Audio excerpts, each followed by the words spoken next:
যারা এখানে শ্রীরামপুর ডানকুনি থেকে লোক নিয়ে এসে এখানে মিছিল করছে, তো তাদের দেখা উচিত যে শুধু একটা পঞ্চায়েত আর 4টে ওয়ার্ড মিলে কীরকম মিছিল করা যায় সেটা মানুষের দেখা উচিত।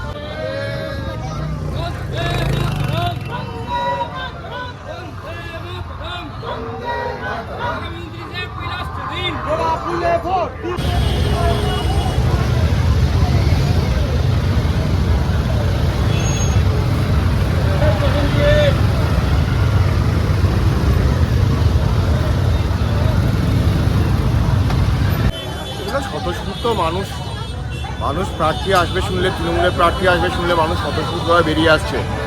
এই অর্গানাইজ কিছু করতে হচ্ছে না, মানুষ এমনি দলীয় কর্মীরা সব একাট্টা হয়ে নেমে পড়ছে, লড়াইটা সবাই একসাথে করতে চাইছে।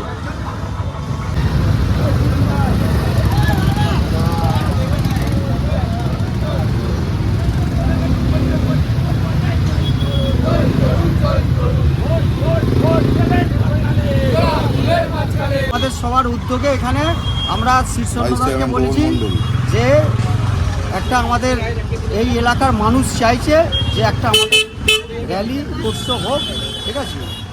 আমরা মানুষের কাছে এটাই বার্তা দেবো যে পশ্চিমবঙ্গের সমস্ত উন্নয়ন প্রকল্পকে অব্যাহত রাখতে তৃণমূল কংগ্রেসের সমস্ত প্রার্থীদের এবং আমাদের উত্তরপাড়া বিধানসভায় শ্রীচন্দ্র বন্দ্যোপাধ্যায়কে বিপুল ভোটে জয়ী করুন।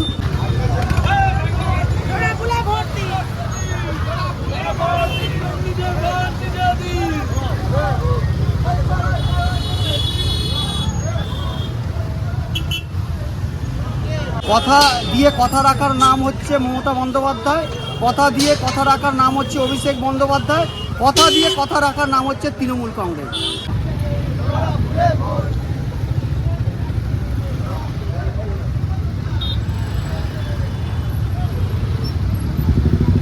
আমরা সবসময় মানুষের সাথে আছি।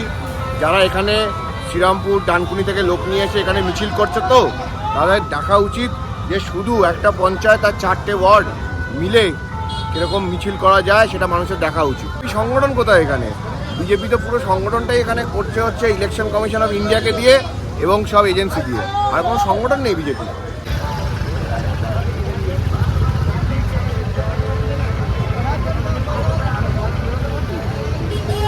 আমরা আমাদের প্রচার করছি আমাদের প্রার্থীকে নিয়ে, আমাদের প্রার্থী সব জায়গায় যাচ্ছেন, আমরা সবার কাছে যাচ্ছি, আমরা সবার কাছে গিয়ে আমরা আমাদের দলের কথা তুলে ধরছি এবং আগামী দিনে আমরা কী করতে চাই, আমাদের সরকার মানুষের জন্য কী কাজ করতে চায়, আমাদের প্রার্থী মানুষের জন্য উত্তরপাড়াবাসীর জন্য কী করতে চায় সবটাই আমরা তুলে ধরছি। 29 তারিখ আমরা আশা করছি মানুষ বিপুল ভোটে আমাদের প্রার্থী শ্রীচন্দ্র বন্দ্যোপাধ্যায়কে 3 নম্বর বোতাম টিপে জয়ী করবেন।